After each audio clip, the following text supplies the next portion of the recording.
This is exactly how I was able to fix my GTA San Andreas mobile app stuck on the loading screen. So what you need to do firstly is to go to the settings app on your phone and then scroll down and click on general here, as you can see, and then click on storage and then wait for all of the apps here to load and then swipe up and click on search here.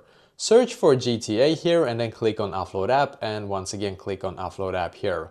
And then just wait a couple of seconds for it to load now, so we're just gonna wait and then click on the reinstall app button, as you can see.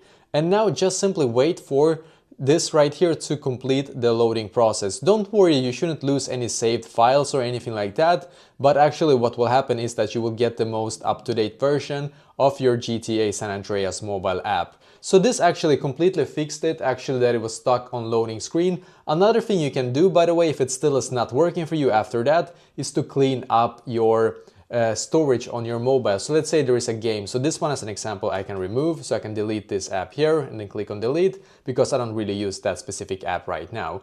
And yeah, there is other apps I could probably remove as well, to be honest, and just clean up as much as possible. And that can sometimes also fix it, just so you know.